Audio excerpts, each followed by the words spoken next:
Is your boy is Nefarious, and I am here for my Week 1 league report. If you hear somebody in the background or music in the background, that's just my wonderful and beautiful girlfriend doing her thing. Um, don't tell me to shut the fuck up. The people need to know. People need to know. No, it's not gay. It's not gay. It's video games. It's not gay. You're gay. Um, but here we go for our Week 1 league report. I was hoping to get somebody on with me, but it looks like I'm going to be doing this one solo dolo. So, what I'll do is I'll break down my own team as a team breakdown, and then I'll also go over the Week 1 schedule and go over some of the scores there. Alright, let's take a look at the Week 1 schedule. So, we got 1, 2, 3, 4, 5, 6, 7, 8, 9, 10. So we got 10 games that were played out of the 16. So that's not too bad, given how Madden 19's almost over and people are losing interest. But let's take a look. First game that was played was the San Francisco 49ers versus the Dallas Cowboys. One big stat to look at right here is look at that offensive rush yards for Dallas. With somebody that has the best running back in the league, one of the best running backs in the league, and then also JaMycal Hasty on the behind him, who is not that bad either. 13 rush yards is not going to win you a game in PML. I'm surprised it was as close as it was. That's just good defense and everything. Let's take a look at the player stats real quick. Alright, good showing by both quarterbacks. Above 90 QBR, a couple touchdowns for Dak Prescott. Rushing yards, Breida has a decent game, but Jerick McKinnon really went off with 6.9 yards per carry, a touchdown for Breida. And then let's take a look all the way down here. JaMycal Hasty. Obviously trying to get him more looks.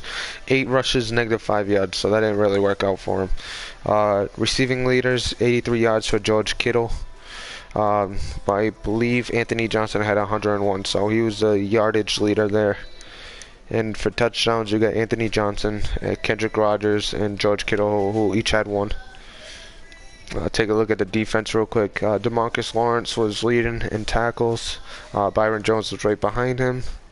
They also lead in tackles for loss. Let's take a look at the sacks in this one. Seems like we get a lot of sacks in this one. Eric Armstead, Nate McBride, Justin Lane, Jalen Smith, Leighton Vander Esch, Solomon Thomas, and then DeMarcus Lawrence all got a sack in this game. Nobody was crazy on fire, but all good games. Leighton Vander Esch also was able to get an interception, along with Jalen Smith, and then Troy Pride Jr. He actually used to be on my squad, maybe my practice squad, but he used to be on my squad. And then Jacoby Stevens, who's a top 50 candidate, along with Leighton Vander Esch and a few people here.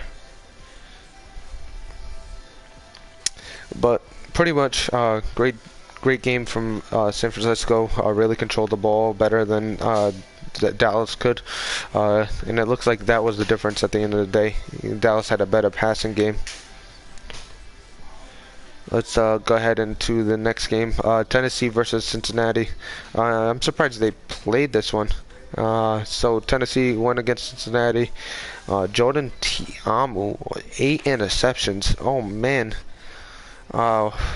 Big Mike, did you have your little brother play or some shit? You have little Mike play? Like, geez, 28 QBR, 271 yards, 8 interceptions, and then Marcus Mariota had a touchdown and interception. I'm contemplating, was that since he's been on auto, so that can't be Big Mike. That must have been the computer. But Joe Mixon, 16 rushes, 176 yards, with a touchdown. Jalen Gill, 1 rush for 90 yards and a touchdown. So I want to take a look at him real quick. Derrick Henry, 19 rushes, 88 yards and a touchdown. He did his work. Take a look at the receiving right now. who had the most yardage. Brock Wright, the tight end, had the most yardage, and he also had a touchdown. Marcus Green was right behind him, along with Tyler Johnson. And Brock Wright was the only touchdown in the game as far as receiving. Tackles for loss. We'll take a look at the tackles for loss. Malik Jefferson had 4, and then 11 tackles for Malik Jefferson. So that's a pretty good game by him. A couple of sacks for Mack Wilson. William Jackson was able to get into the mix. Jordan Willis, Antonio Alfano, Jordan Brailford, who's actually a candidate for top 50.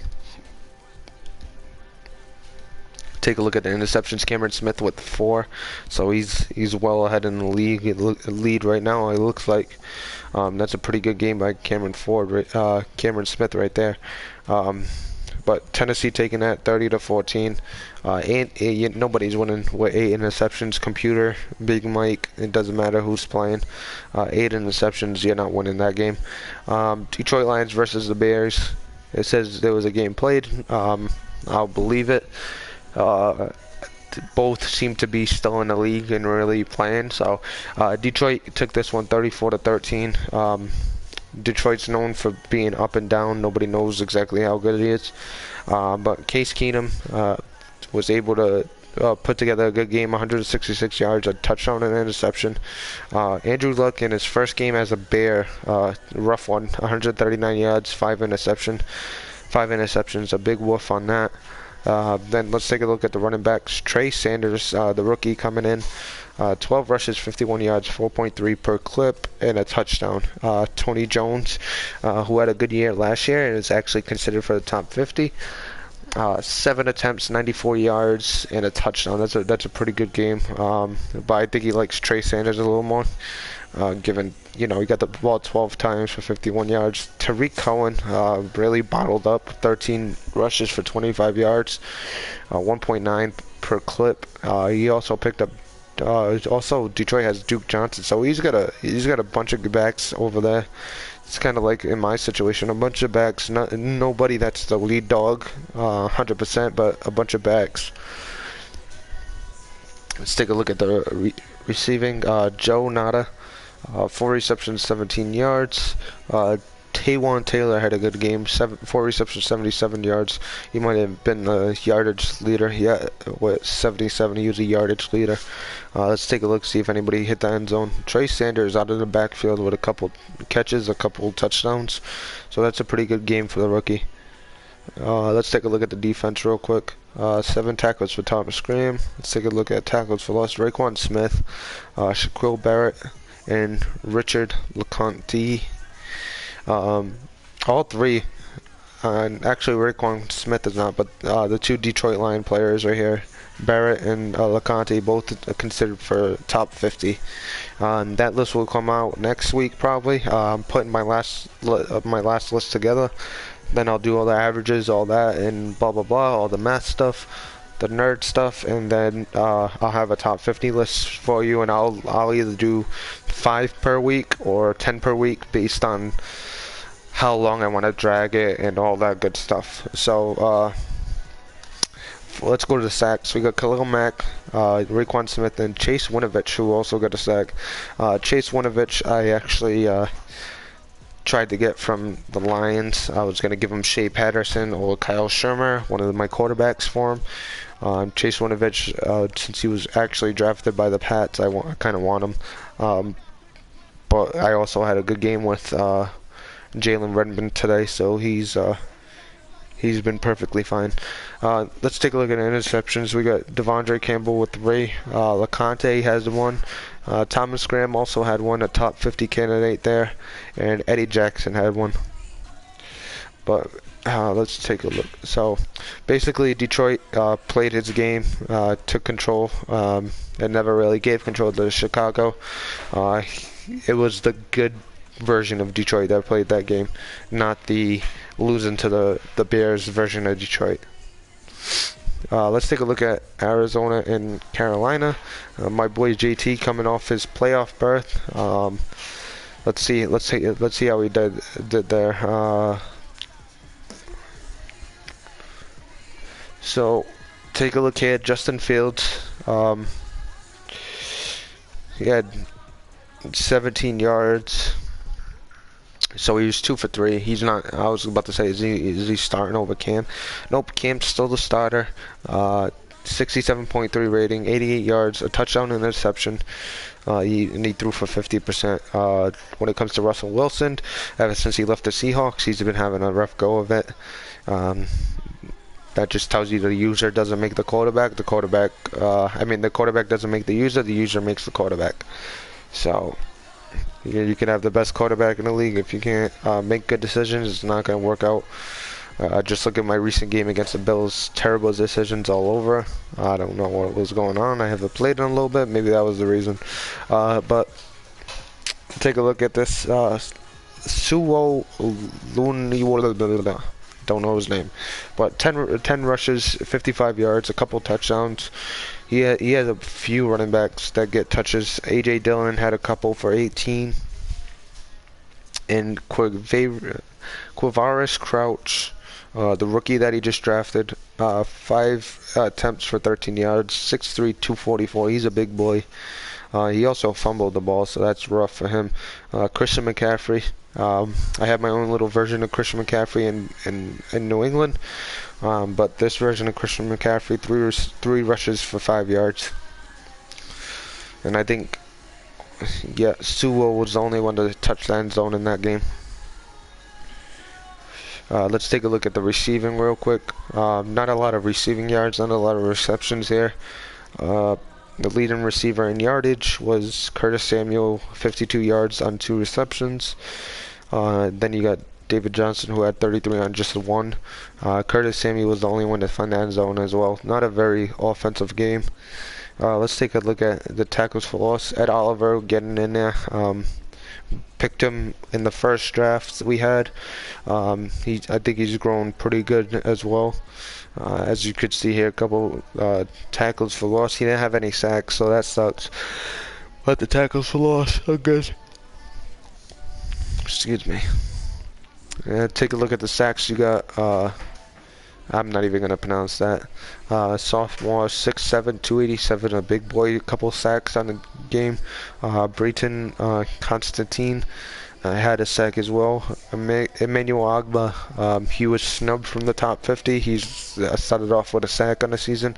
Jarrell Casey was able to get in there, and Brendan Radley Howells was also able to get in there. Let's take a look at the interceptions. Malcolm Butler with a lone interception in the game.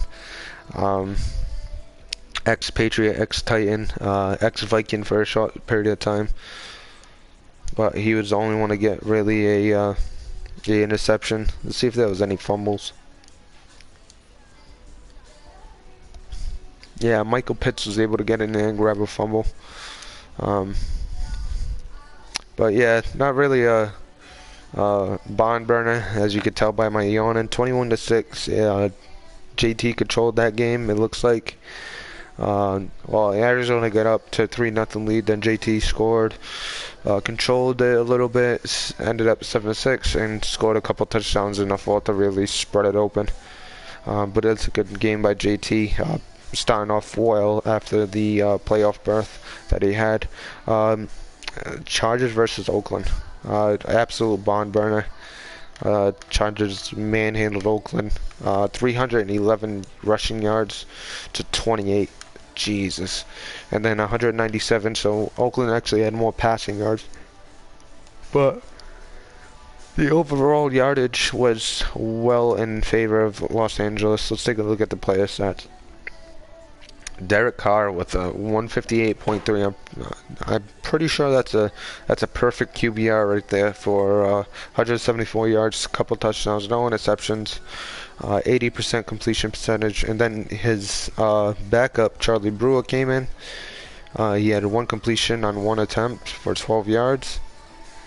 Then you got Daniel Jones, the superstar, 7 interceptions. That's a rough go of it. 19 for 35 for 54%. But he did have over 200 yards, so he was really slinging it. Melvin Gordon starting off the year really hot. 12 rushes, 180 yards, 3 touchdowns. Then you got Sean Shivers. the ex-Patriot that I didn't want off the team. 8 rushes, 133 yards, 16.6 yards per carry in a touchdown. So Sean Shivers was on fire for the Chargers. Then you take a look at Oakland. He had nobody that could really get going.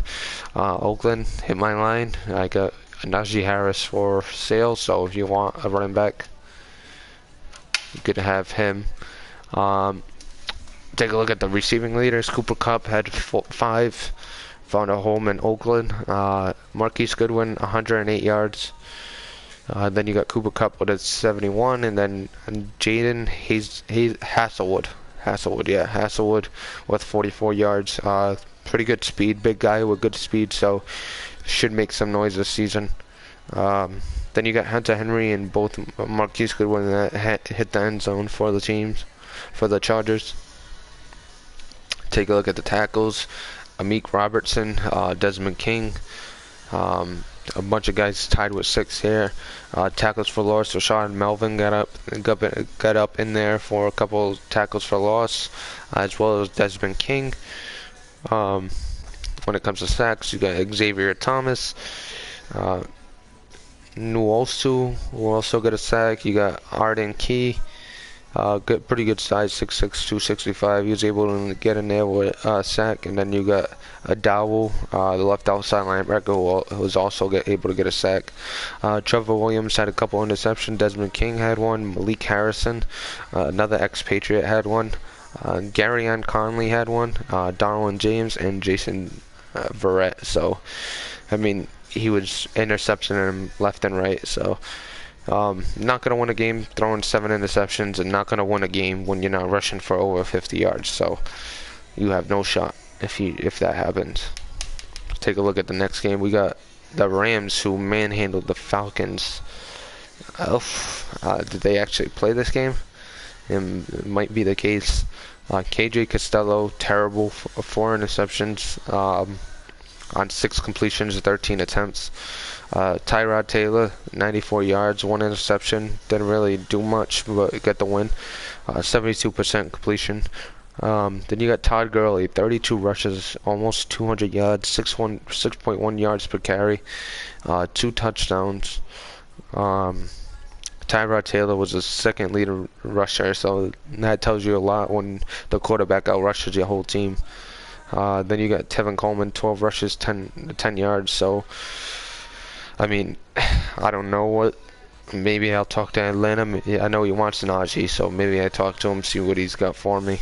But pretty good game from the Rams, really controlling it and controlling the ball, controlling the game, and he pulled out a win for it. Leading receiver in yardage, Calvin Ridley had 80 yards on 3 catches, and then you got Austin Hooper, who was right behind him. Take a look at the touchdowns. There was actually no touchdowns from either offense when it comes to receiving. Shaq Quarterman with 9 tackles. 3 tackles for loss by Grady Jarrett, Takaris McKinley, and Marcel Brooks all got 3 tackles for loss.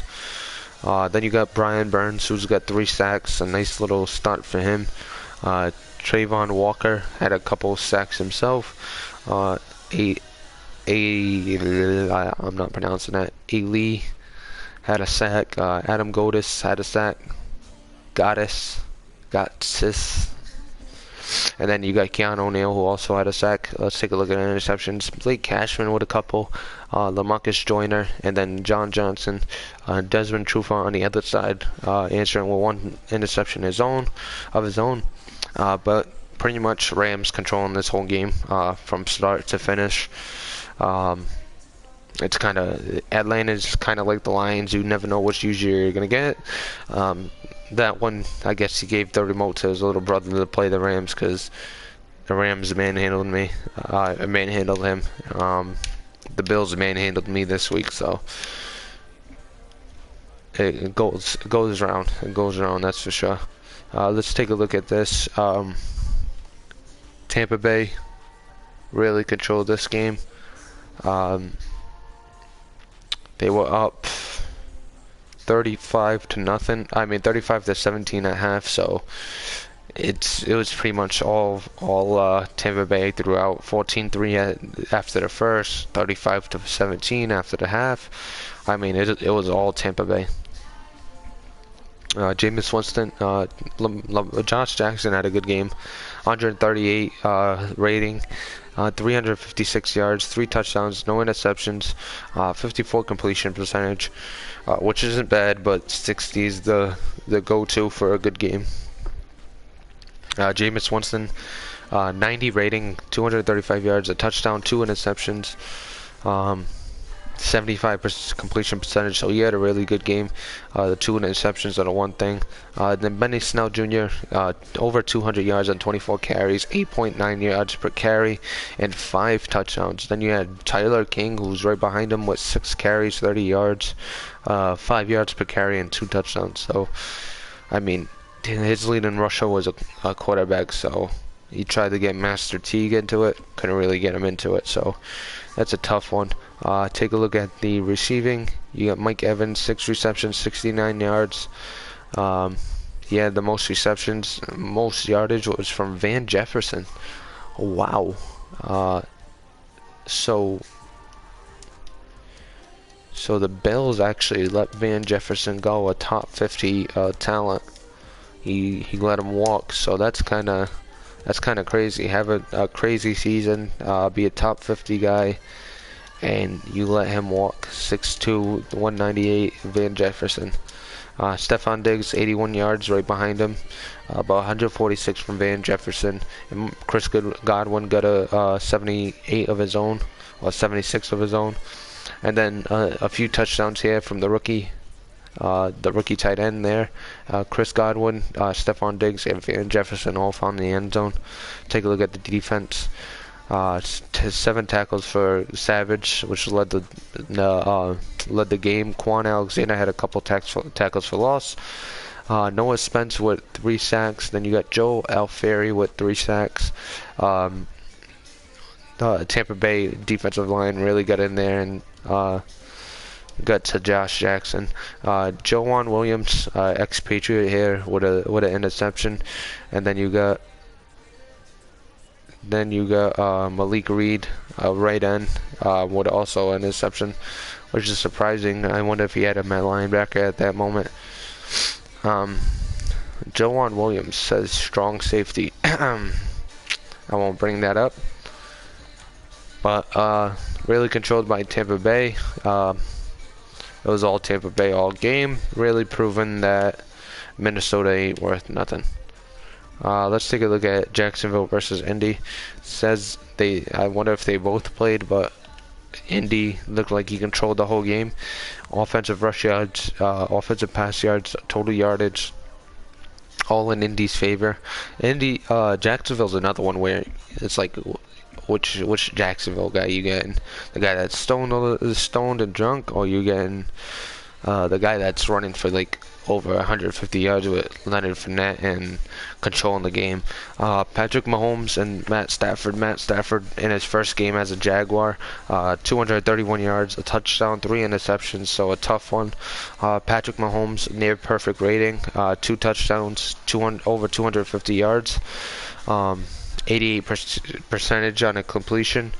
Alex Collins, 19 rushes, 89 yards, so he was able to get him going. He's going to be big for Indy if we could keep getting him going, averaging about 4.5, 5 yards per carry. He's going to be tough to beat.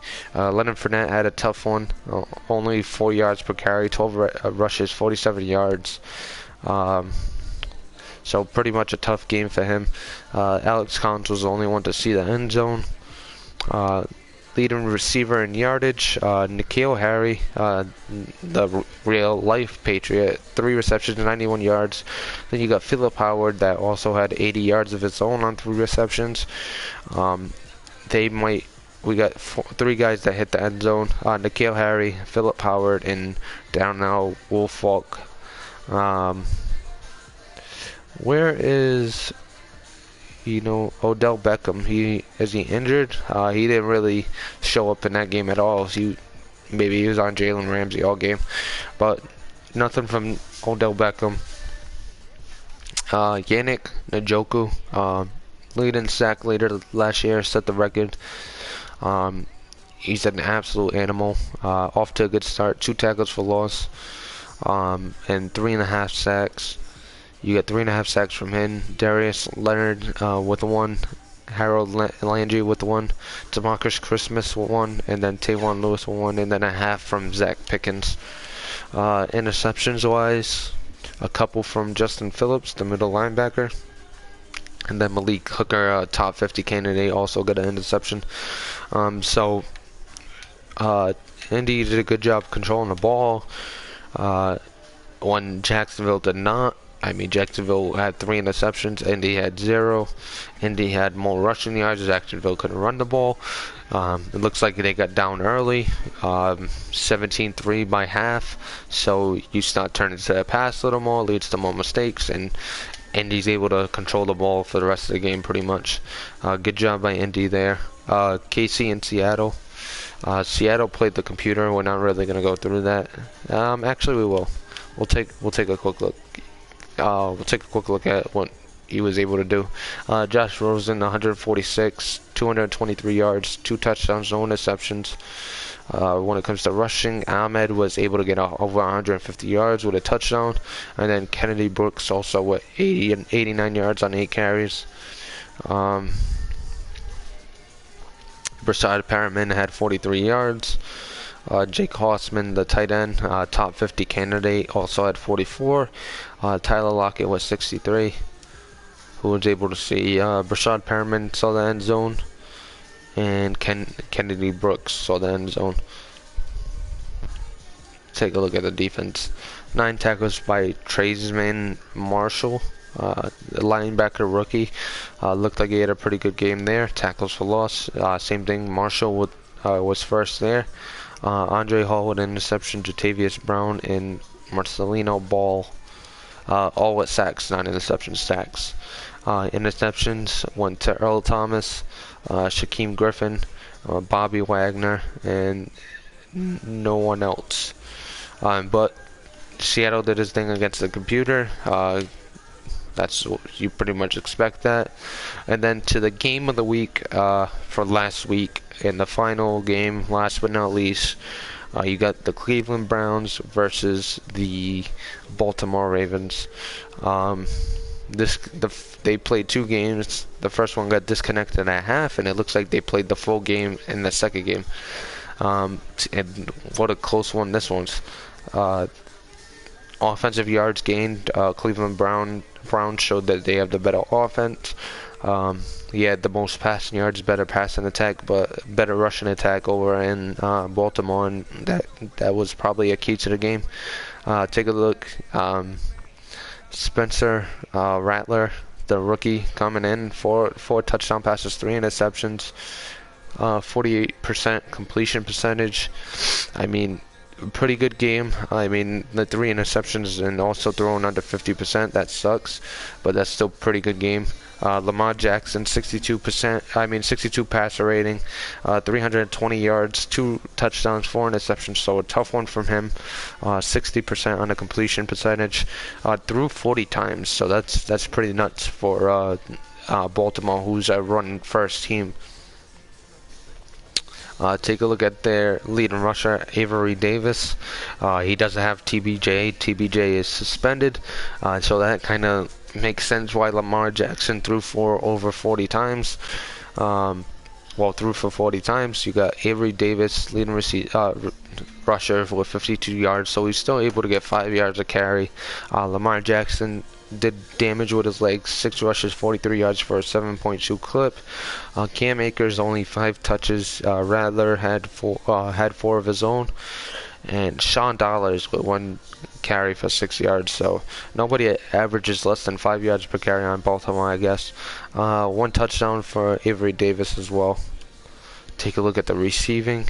You got Avery Davis, who had the most receptions. John Ross with the yardage. He had 1 TD as well. Jalen Reagor, the burner, his version of John Ross. 5 receptions, 104 yards, 1 touchdown.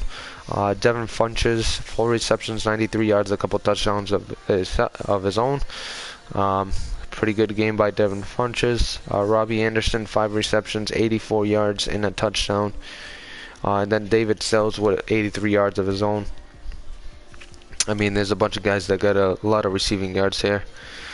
Take a look at the tackles. Chris Boyd, top 50 candidate. When you take a look at tackles for loss, Obi, top 50 guy. Myles Garrett, top 50 guy. Maurice Hurst, the new signee, defensive tackle, had a tackle for loss. Larry, I'm not even going to pronounce that last name. He had a tackle for loss. He's a top 50 guy. Joe Schobert with a tackle for loss. Mark Jackson, who's a top 50 guy, had one as well. And then Mick Stolenberg with a tackle for loss as well.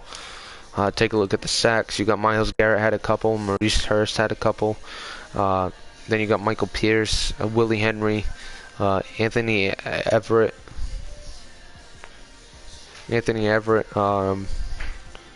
Larry found the stat sheet again. Joe Schobert, Fernie Jennings, who's a top 50 guy, found the sack. Gervin Hall, and then Jordan Battle, and then you get a half sack from Brandon Graham. A bunch of sacks in this one, a bunch of interceptions as well. Derek Allen, Shaq Thompson, Marlon Humphrey, J.C. Horn, Tim Williams, Obi, and then you got the free safety, Amadi, who also got an interception. Tim Williams, a top 50 guy, and then you got Derek Allen was also a top 50 guy, eligible guy. But I didn't watch this game. I watched a little bit of the first one that got disconnected. I didn't watch the second one at all. But great game. They always have tough battles, going blow for blow. I think this is the closest I've ever seen Cleveland come to a win. And I feel it. This season Cleveland's going to get his one against Natural. I think Bacon's going to get his one against Natural. I think it's coming this season. This one was close. I can't wait for the next one. It's going to be another close one. But that pretty much does it. No real surprises here. Maybe Indy getting blown up. Indy really manhandling Jacksonville is a surprise. Tampa Bay manhandling Minnesota is not a surprise. The Rams manhandling Falcons, now that's a surprise. That's a real surprise that the Rams really did that. Could he be real, or will he get his PS4 stolen when it comes to facing somebody with some thumb skill over there? Chargers manhandling Oakland's not a surprise. Detroit was able to play well. Tennessee beating Cincinnati, I think that was a computer, so not really a surprise. Besides the Rams and the Colts game, no real surprises here. Pretty much what you expect throughout the league. It sucks that not everybody played. But you got some guys tapping out. When it comes to me and the Dolphins, we were going to play, then he had to go, and kind of got mixed up. Steelers got a CPU. Broncos, Jets. I'm surprised they didn't play. I know Jets played his week 2 game, so maybe it's on Broncos. Texans and Giants, surprised they didn't play. Eagles and Redskins all didn't play their games, so that's tough. Let's go ahead. What time is it? Let's go ahead and do a quick breakdown. So offensively, how I like to build my team, I like them to suck pretty much. Well, I like size and speed. Size and speed on offense. That's my main key. When it comes to a quarterback, I like the pocket passer. That's what I really look for. Dylan McCaffrey is my new starter. He has a star rating, so that's why I'm pretty much going with him. He's the more mobile guy. But Kyle Shermer was the guy at the beginning. So Kyle Shermer was the guy at the beginning last year, and at the beginning of this year, I decided that at the beginning of this year it's time to change. That's why we're going with Dylan McCaffrey. When it comes to the running backs, I like Najee Harris, good size, but I have more success with the elusive guys. Max Borghi is my starter because he reminds me of Christian McCaffrey, and I love Christian McCaffrey. So Max Borghi is gonna be the guy going forward. He has great stats, and also he has a star rating, so that's kind of why he won that position, getting that star rating. And then you got Casimir Allen, who I want to get in there. 96 speed, great acceleration, good agility. So I want to get him in there as well. Andy Davidson, the fullback. Then you take a look at wide receiver. Like I said, I like size and speed. Yeah, I'm almost done. Yo, get off my back, woman. All right, get off my fucking back. Don't make me throw you out that window. Oh, I'll smack the shit out you. I'm just playing, baby. I love you. Don't kill me. I love you. When it comes to wide receivers, size and speed, having big bodies is something I lean towards. As Natural would say, the Monstars or whatever. You got Felton Davis, 6'4", just under 200 pounds, 92 speed. You got AJ Brown. He's not the biggest height-wise, but he's 234 pounds. Then you got Trevon Grimes, who's 6'5", 224 pounds. Great speed, great size. He's definitely going to be the #1 guy. Probably end up leading the league in receiving yards and receptions by the end of the season. Tight end. There's not really a go-to for tight end. I don't have a build for tight end that I love. I mean, I like Gesicki because he could catch the ball. I like Rob Gronkowski because he could block. So I really don't have a way to build a tight end yet, or a way I want my tight ends to build. It's usually just a scheme fit thing. Offensive line. We're going with agile here. We started off with power, but I kind of switched up my running backs from a power game to a elusive game. So we go with agile around the offensive line. Defense, I love size. When it comes to my front seven, I want size and strength. So when it comes to my ends, like Dean Lowry, love him, 6'6", almost 300 pounds, 87 strength. Chris Hilton, 6'4", almost 300 pounds, 89 strength. Trey Flowers, 6'2", 265, don't want him. Anybody could have him. Just hit me up. I'll give it to you for cheap. I like somebody you don't want anymore. I'll take him. I just don't want Trey Flowers anymore. He just sits there. On the right end, we got Malik McDowell, 6'6", almost 300 pounds, just a pound off. Then you got Deshaun Hand. He's a little thinner, 6'4", 282 pounds, but he has great strength, 92. Malik McDowell only has 85 strength. You would think that would be higher given his size. You take a look at Danny Shelton, 6'2", 335 pounds. So when it comes to my nose tackle, I like him 330 plus. Usually 6'2", 6'3 plus, but 6'2 is fine. 335. The big thing is he has 96 strength, so I like that. Tadero Slayton's a starter though, 6'5", 346. 96 strength, great power moves, pretty good block shed with 86, so he's a force in the middle. Josiah Coatney, I got him because he's got good, decent speed, good acceleration. He's got great strength, 6'4", 318. Nothing too crazy there. Doesn't really fit the bill when you think about how I build them. But I got a couple thinner guys with a little more speed, a little more acceleration. Nixon right here has 86 finesse moves, so that's one reason that I got him on the team. Very high finesse move for a defensive tackle, low overall though. Take a look at my linebackers. Dante Hightower, he doesn't start left outside linebacker. Brought him back just because he's a Patriot. Devin White. I like the size and the speed, 6'1", 243 with good speed. I kind of looked for 240 plus. Then you got Samson, who's 6'3", 240, good speed. You got the rookie I drafted, great size, not really with the speed, good acceleration and agility though. more of a downhill guy. And then you got Abdul McLean, 6'4", 245, great speed, great acceleration, great agility. He's going to get better as time goes along. You got Josh Watson, who's my left outside linebacker. Good speed, good zone coverage, good power moves and finesse moves. So he kind of plays that versatile role. He rushes and drops back. Jalen Redmond became the starter at the right outside linebacker position.